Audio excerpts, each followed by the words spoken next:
The Miraculous Journey of Edward Tulane, Chapter 19. The days passed. The sun rose and set again and again. Sometimes the father came home and sometimes he did not.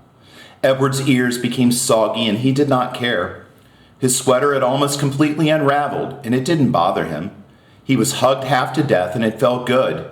In the evenings, at the hands of Bryce, at the ends of the twine, Edward danced and danced. 1 month passed, and then 2, and then 3.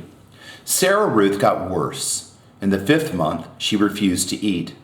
And in the 6th month, she began to cough up blood.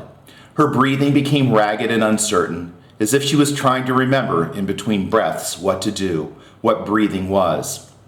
"Breathe, honey," Bryce stood over her and said. "Breathe," thought Edward from deep inside the well of her arms. "Please, please breathe."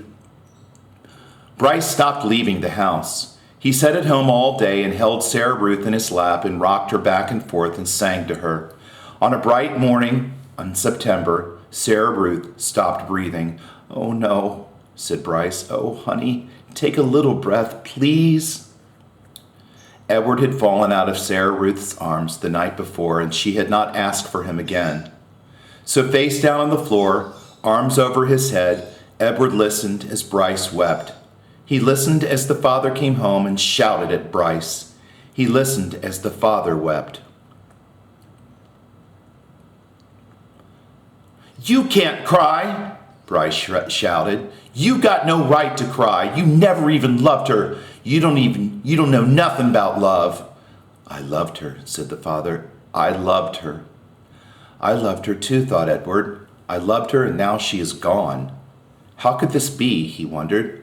How could he bear to live in a world without Sarah Ruth?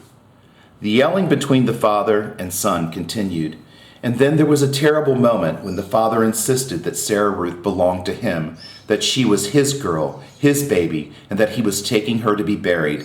"She ain't yours," Bryce screamed. "You can't take her. She ain't yours." But the father was bigger and stronger, and he prevailed. He wrapped Sarah Ruth in a blanket and carried her away. The small house became very quiet. Edward could hear Bryce moving around, muttering to himself, and then finally the boy picked Edward up. "Come on, Jangles," Bryce said. "We're leaving. We're going to Memphis."